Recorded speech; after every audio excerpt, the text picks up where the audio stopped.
दोस्तों एक एरर आता है E0 का, EEPROM थर्मामीटर एरर।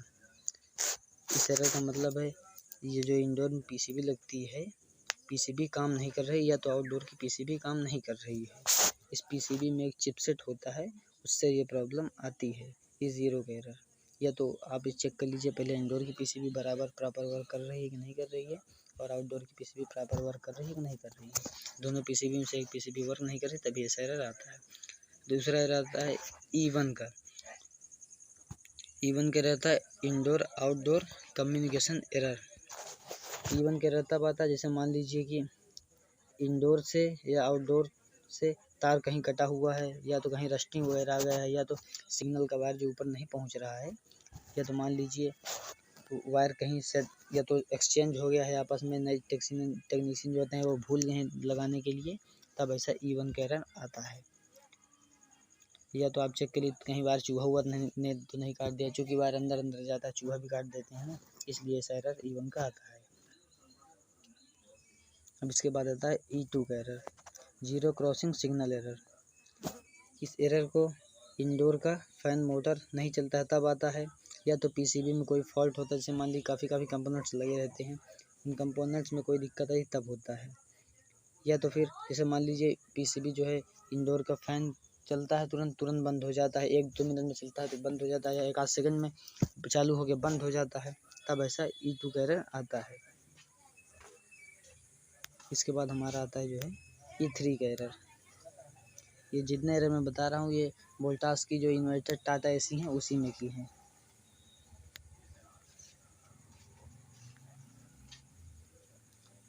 और ये आता है E3 का error, indoor blower speed out of control. ये E3 का एरर जो आता है, ये जैसे मान लीजिए इंडोर का जो ब्लोअर है वो रिमोट से आपने ऑन कर दिया है, रिमोट से आपने ऑन कर दिया, नॉर्मल, मीडियम पे और हाई 3 स्पीड होता है मान लीजिए इसमें, तो किसी भी स्पीड मोड पे आप चलाते हो तो वो एक ही स्पीड पे चलता है, वो उसकी कंट्रोल से बाहर हो जाता है। रिमोट कंट्रोल जैसे आप ऑपरेट करते हो रिमोट से, जब वो कंट्रोल से बाहर हो जाता है तब E3 का एरर आता है। इस एरर में आपका रिमोट काम नहीं करता है। इसके बाद आ जाता है E4 का एरर।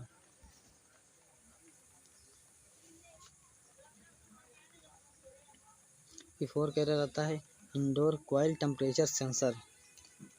ये E4 का एरर तब आता है जैसे मान लीजिए कि आपके जो इंडोर कॉइल में, कॉइल के ऊपर जो कॉपर की कॉइल लगी रहती है, कॉइल की ऊपर एक सेंसर उसमें लगता है। जैसे मान लीजिए वो सेंसर प्रॉपर वर्क नहीं कर रहा है, या सेंसर कहीं तार कट गया है, फिल्टर वल्टर लगाने में उसका वायर कट गया है, या जल गया है, रस्टिंग वगैरह आ गया है, या आपका प्लग सही नहीं लगा, तब ये E4 का एरर आता है। कभी कभी मान लीजिए कि जैसे मान लीजिए मौसम के हिसाब से कभी कभी या गैस कम हो गई, कुछ कोई प्रॉब्लम हो गई, तो E4 का एरर तब आता है। तो उस सेंसर को आप जो पाइप इंडोर में जो ज़्यादा चिल्ड हो, जो ठंडा पाइप हो, उसमें आप लगा दोगे तो E4 वाला प्रॉब्लम सॉल्व हो जाएगा।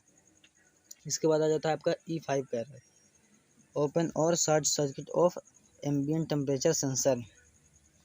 ये E5 का एरर आता है आउटडोर के कंडेंसर में जो सेंसर लगा होता है पीछे की साइड में, आउटडोर के जो कंडेंसर में पीछे की साइड एक पतला सा कवर चढ़ा होता है, काला काला सेंसर लगा हुआ रहता है, ये उसका सेंसर है। जैसे मान लीजिए वो सेंसर कंप्रेसर का ओवर हीटिंग की वजह से जल गया है, उसका प्लग निकल गया, या वो बराबर उसमें धूल मिट्टी जम गया, बहुत काम नहीं कर रहा, तब ये E5 का एरर आता है। आप इसको आउटडोर को खोल के कैबिनेट को आराम से साफ करके इसको चेक करके उसके बाद आप फिर से लगाइए, इस प्रॉब्लम सॉल्व कर। ये इसका ये 6 का एरर, ये 6 का एरर आता है जब ओपन और शॉर्ट सर्किट ऑफ रूम और कॉइल सेंसर, ये शॉर्ट सर्किट की वजह से होता है। जैसे मान लीजिए आपका जो रूम टेम्परेचर वाला सेंसर है, जो रूम टेम्परेचर सेंसर है या कॉइल सेंसर है, क्योंकि इंडोर में ही होता है, तो इसमें कभी कभी प्रॉब्लम, जो चूहा वगैरह कट गया, या मतलब ये इसका कनेक्शन उसमें नहीं पहुंच रहा है, तब ये एरर आता है। ठीक है, और इस एरर तब भी है जैसे मान लीजिए ब्लोअर फैन आपका जो है इंडोर का प्रॉपर वर्क नहीं कर रहा, बराबर नहीं चल रहा है, तब जैसे मान लीजिए वो उसमें करंट आ रहा है बट वो उसकी वायरिंग वगैरह जाम हो गई है, तब भी ये एरर आता है। इसके बाद आ जाता है आपका आ जाता है ये P0 का एरर, ये इन्वर्टर मॉड्यूल प्रोटेक्शन का है। जैसे आपके जो आउटडोर में जो पीसीबी लगती है, उस पीसीबी में एक जो मेन IC होता है IPM। उस IPM जब वो मान लीजिए वो आउटपुट नहीं दे रहा है, ये आउटडोर PCB के IPM का फॉल्ट है। वो बराबर जो है करंट नहीं दे रहा है, तो वो वर्क नहीं कर रहा है, ये तो आउटपुट नहीं दे रहा, तो बराबर उसमें आप चेक कर सकते हैं कि वो तीनों जो UVW होते हैं उसमें तीनों में बराबर करंट आएगा, तभी वो सही रहेगा। इसके बाद आपका आ जाता है P1 का एरर। P1 के एरर में क्या होता है आपका, over voltage to low voltage protection. जैसे मान लीजिए आपके जो MCB बोर्ड आप लगाते हो, वहाँ से जो वोल्टेज आपका या तो बहुत ज़्यादा 250 तक आना चाहिए। 250 से भी अगर ऊपर जा रहा है, बहुत ज़्यादा मतलब ओवर वोल्टेज आ रहा है आपके यहाँ मेन बोर्ड में, तब ये P1 का एरर आता है। या तो ओवर वोल्टेज आ रहा है या तो वोल्टेज बहुत कम आ रहा है, तब ये दोनों एरर आते हैं। या तो आप वोल्टेज सही करो, या तो स्टेबलाइज़र भी आते हैं मार्केट में कई प्रकार के, उसको आप परचेस कर लीजिए, उससे लगा दीजिए, वोल्टेज भी आपका सही हो जाएगा। इसके बाद आपका आता है P2 का एरर। P2 के एरर में आपका होता है जो है टेम्परेचर प्रोटेक्शन ऑफ कंप्रेसर। एक आप जो आउटडोर यूनिट के ढक्कन जो कैबिनेट खोलोगे, तो उसमें जो कंप्रेसर का जो डिस्चार्ज लाइन होता है, उस डिस्चार्ज लाइन के पाइप में एक सेंसर लगा रहता है, वो होता है temperature protection of compressor. Compressor जैसे मान लीजिए ओवर हीट होता है, तब वो सेंस करता है, क्योंकि कंप्रेसर बंद होता नहीं, वो आपकी जो है इंडोर सेंसर की वजह से उसका RPM जो है कम ज़्यादा होता रहता है। कंप्रेसर बंद नहीं होता, क्योंकि ये इन्वर्टर कंप्रेसर है, ये बंद नहीं होता है, प्रॉपर वर्क करता रहता है, उसका स्पीड कम ज़्यादा होता रहता है, वो टेम्परेचर कंट्रोलर सेंसर की वजह से। ठीक है, तो आप इसको या तो ये हीट होता है P4 का रहता है, जैसे मान लीजिए कंप्रेसर आपका ओवर हीट हो गया, चलते चलते या वोल्टेज भी बहुत ज़्यादा अगर कम डाउन बहुत ज़्यादा कम होता रहता है, 150 आ जाता रहता है, 280 300 पहुँच जाता है, तब ये बहुत ज़्यादा वोल्टेज फ्लक्चुएशन से भी P4 का एरर आता है। और ये हीटिंग जब कंप्रेसर होगा तभी ये P4 का एरर आता है। और मैं जितने भी एरर लिस्ट बता रहा हूँ, ये सिर्फ वोल्टास की टाटा इन्वर्टर AC की ही है। और इसके बाद आपका आ जाता है जो है F01 टाइम ब्लिंकिंग।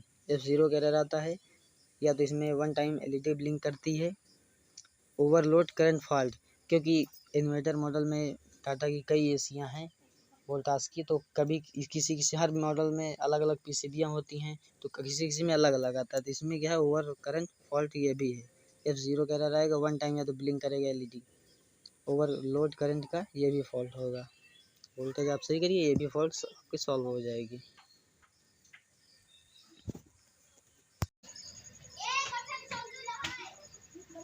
और आप इसके बाद आपका आ जाता है क्या बोलते हैं एरर, इसके बाद आ जाता है F1 का एरर आता है 2 टाइम ब्लिंकिंग LED के साथ, या तो 2 टाइम ब्लिंक करेगा LED, या तो F1 का एरर आ जाएगा। आउटडोर यूनिट जो टेम्परेचर सेंसर फॉल्ट होता है, अभी आपको हमने बताया था जस्ट इसी के पहले, P3 एरर वाला। आउटडोर यूनिट में जो कंप्रेसर डिस्चार्ज लाइन में जो सेंसर लगता है, वही उसी सेंसर का ये भी फॉल्ट है। कंप्रेसर जब ओवर हीटिंग होता है या सेंसर काम नहीं करता है, टेम्परेचर बराबर सेंस नहीं कर पाता, तब ये F1 का एरर आता है। F1 का एरर आ गया, जब कर जाता बंद हो जाता है। और ऐसे यूजफुल वीडियो देखने के लिए आप हमारे चैनल को सब्सक्राइब कर लीजिए, बेल आइकन को भी प्रेस कर दीजिए। नमस्कार।